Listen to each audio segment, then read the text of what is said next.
গাড়ি আটকে যে 2000 টাকা 3000 টাকা করে যে চাঁদা বাণিজ্য হয় এটা দৃশ্যমান। আমরা বলবো এখানকার সিসি ক্যামেরাগুলো সক্রিয় করতে হবে, কারণ এত বড় একটা মোড়ে কালকের ঘটনার কোনো ধরনের ফুটেজ নেই। বর্তমান সময় খুন, গুম, ধর্ষণকারী, চাঁদাবাজি বেড়ে চলছে। তো সাংবাদিক মেরে ফেলার পেছনে শুধু সন্ত্রাসরাই জড়িত, বিষয়টা এমন নয়, পুলিশও জড়িত আছে। অবশ্য আপনাদেরকে এই তথ্য প্রথমে আপনারা যে অংশটি শুনেছেন এর মাধ্যমে আপনারা অবশ্যই তথ্য পেয়ে যাবেন। আমি আপনাদেরকে পুরো ভিডিও দেখাবো। তার গাড়ি আটকে যে 2000 টাকা 3000 টাকা করে যে চাঁদা বাণিজ্য হয় এটা দৃশ্যমান। আমরা বলবো এখানকার সিসি ক্যামেরাগুলো সক্রিয় করতে হবে, কারণ এত বড় একটা মোড়ে কালকের ঘটনার কোনো ধরনের ফুটেজ নেই। এইখানকার যে ফুটপাত, গার্মেন্টসের চাঁদাবাজি, এইখানকার যে জমি দখল, মামলা বাণিজ্য, প্রত্যেকটার সাথেই কোনো না কোনো রাজনৈতিক শক্তির অংশগ্রহণ আছে, সম্মতি আছে। এই যে নতুন বন্দোবস্তর আলাপ, এখানে আসলে শ্রমিকের হক কই, নাগরিকের হক কই, জনগণের নিরাপত্তা কই, এবং এই যে শিল্পনগরীর আইন শৃঙ্খলার তার সচ্ছলতা কই। আমরা বলবো প্রশাসনের যে এই যে নির্লিপ্ততা, তাদের যে এই যে অথর্বতা, এটা আমাদের নাগরিকের জীবন বিপন্ন করছে। আমরা নিরাপত্তাহীনতায় ভুগছি। কোনো না কোনো রাজনৈতিক শক্তিকে সুবিধা দেওয়ার জন্য গতকালকে অনেক তথ্য লুকিয়েছে। আমি বলবো প্রশাসন এর সাথে স্বতঃস্ফূর্তভাবে জড়িত। রাজনৈতিক একটা কথা বলা হয়েছে যে এখানে চাঁদাবাজের জড়িত না, চাঁদাবাজির বিষয় নাকি ছিনতাইয়ের বিষয়।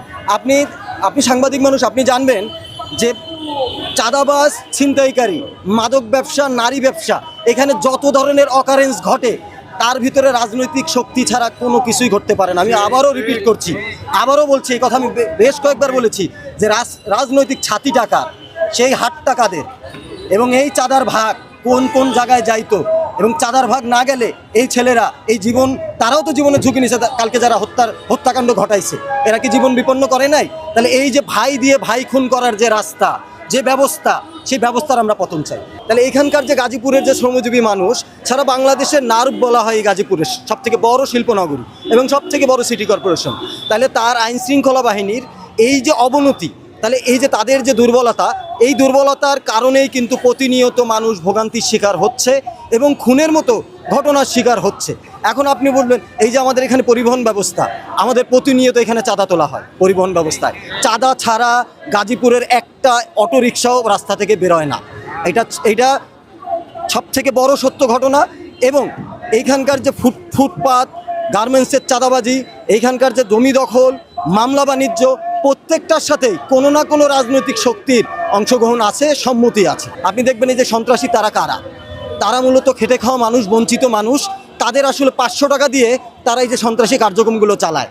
তারা মাদক দিয়ে একটা ইয়াবা ধরাই দিয়ে এই শ্রমিক যে আসলে অধিকারটা চাইছিল তারে আসলে সন্ত্রাসীতে বানানো হয়। তাহলে আমার এই রাষ্ট্র ব্যবস্থা, এই যে 15 বছর কেন, আমাদের তো 50 বছর ধরে এখানে রাষ্ট্র ব্যবস্থা ঘুরে ধরে গেছে। তাহলে এই যে রাষ্ট্র ব্যবস্থার যে সংস্কারের আলাপ, এই যে নতুন বন্দোবস্তর আলাপ, এখানে আসলে শ্রমিকের হক কই, নাগরিকের হক কই, জনগণের নিরাপত্তা কই, এবং এই যে শিল্পনগরীর আইন শৃঙ্খলা বাহিনীর তার সচ্ছলতা কই। আমরা বলবো প্রশাসনের যে এই যে নির্লিপ্ততা, তাদের যে এই যে অথর্বতা, এটা আমাদের নাগরিকের জীবন বিপন্ন করছে। আমরা নিরাপত্তাহীনতায় ভুগছি, এবং আমরা ভুগছি না, আমরা জুলাই অভ্যুত্থানে অংশগ্রহণকারী, আমরা প্রত্যেকে অংশগ্রহণকারী এবং অংশীজন। আমরা মনে করি প্রশাসন যদি ব্যর্থ হয়, আমরা প্রশাসনকে বলবো আপনারা আপনাদের জায়গা ছেড়ে পদত্যাগ করুন, এবং জনগণের হাতেই দরকার হলে মিলিশিয়া বাহিনী বানিয়ে জনগণের নিরাপত্তা নিশ্চিত করার লক্ষ্যে আপনারা সবাই একযোগে পদত্যাগ করুন। আমরা নতুন পুলিশ ব্যবস্থা চাই, যেই পুলিশ ব্যবস্থা জনগণের নিরাপত্তা নিশ্চিত করতে পারবে। একটা গার্মেন্টস শ্রমিকের বেতন নিয়ে যেন বাসায় যাওয়ার সময় সে নিরাপদে বাসায় ঢুকতে পারে, একজন অটোরিকশা চালক সে যেন নিরাপদে তার অটোরিকশা নিয়ে রাস্তায় বেরোতে পারে। এই যে মোড়ে আটকে গাড়ি অবৈধ বলার নামে গাড়ি আটকে যে 2000 টাকা 3000 টাকা করে যে চাঁদা বাণিজ্য হয় এটা দৃশ্যমান, এখানকার একদম সত্য ঘটনা। আমরা বলবো এখানকার সিসি ক্যামেরাগুলো সক্রিয় করতে হবে, কারণ এত বড় একটা মোড়ে কালকের ঘটনার কোনো ধরনের ফুটেজ নেই। আপনার বলা হচ্ছে যে ম্যানশনের যে ভিডিও দেখানো হয়েছে, যে ভিডিওর ফুটেজ দেখানো হয়েছে, তার সাথে এর সাথে কোনো মিল পাওয়া যাচ্ছে না। আমরা বলবো আমরা এখানকার ভিডিও চাই, এবং প্রকৃতপক্ষে খুনি কারা আমরা তার ডিটেলস চাই, এবং তাদের শাস্তির আওতায় আনতে চাই। কারণ আমরা বলছি এইটা একটা ধোঁয়াশা করা হয়েছে, কোনো না কোনো রাজনৈতিক শক্তিকে সুবিধা দেওয়ার জন্য গতকালকে অনেক তথ্য লুকিয়েছে।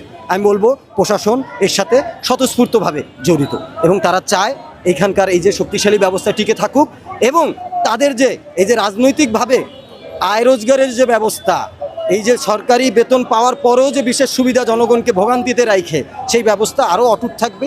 তার জন্য প্রশাসনের এই নিষ্ক্রিয়তা। কারণ আপনি দেখবেন এখানে যারাই সক্রিয় চাঁদাবাজের দায়ে এইখানকার যে বিএনপির যে নেতারা বহিষ্কৃত হয়েছে, আপনি দেখবেন সেই নেতারাই এখানকার জনগণ নিয়ে বিএনপির প্রোগ্রামে অংশগ্রহণ করছে। তাহলে একটা রাজনৈতিক শক্তির একটা মানুষ এইভাবে চাঁদাবাজের দিয়ে অভিযুক্ত হলো, শুধু একটা মামলা না, এখানে অসংখ্য তার নামে মামলা দেওয়া হয়েছে।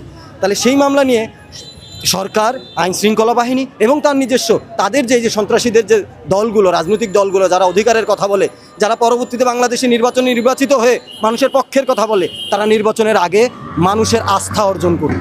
আমরা বলবো এই আস্থা যদি অর্জন না করতে পারেন, জুলাই 24-এ আমরা দেখেছি 6-7 জন ছাত্রের যৌথতায় সারা বাংলাদেশে যে আগুন জ্বালিয়েছে সেটা কিন্তু বহালই আছে, সেই আগুন থামে নাই। আমরা বলবো ছাত্র শ্রমিক জনতা ওভারঅল এইখানে যে জনমানুষ যেই মানুষের অংশীজনরা জুলাই অভ্যুত্থানে অংশগ্রহণ করেছে, আমরা প্রত্যেকজন চাঁদাবাজের সম্পূর্ণ বিচার না দেখা পর্যন্ত আমরা অবস্থান ছাড়বো না। আমাদের এই সংহতি অবস্থান বলতে আমরা প্রতিনিয়ত রাস্তায় থাকছি, জনগণের সাথে থাকছি, জনগণের সমস্যা সংকট নিয়ে আলাপ দিচ্ছি এবং আপনাদের মাধ্যমে সেগুলো পৌঁছে দেওয়ার চেষ্টা করছি যে এইখানে মানুষের নিরাপত্তা লাগবে, যানজনের নিরাপত্তা লাগবে এবং আমার জীবিকার নিরাপত্তা লাগবে। এখানকার শ্রমিক অঞ্চল, শ্রমিকদের নিরাপত্তা নিশ্চিত করা লাগবে সব থেকে বেশি, কারণ এই এরিয়াটা পুরোটাই হচ্ছে শ্রমিক নির্ভর। এখানে সব থেকে নিরাপত্তাহীনতায় ভোগে শ্রমিক শ্রেণী। তাহলে আমাদের বুঝতে হবে একজন সাংবাদিকের জীবন যদি এরকম বিপন্ন হয়, এরকম মর্মান্তিক ঘটনার মাধ্যমে হয়, এগুলো তো ত্রাস কায়েম করা। আজকে যারা এই যে গতকালকের ঘটনা ঘটালো, তারা কিন্তু পরবর্তীতে আরও সাহস পাবে।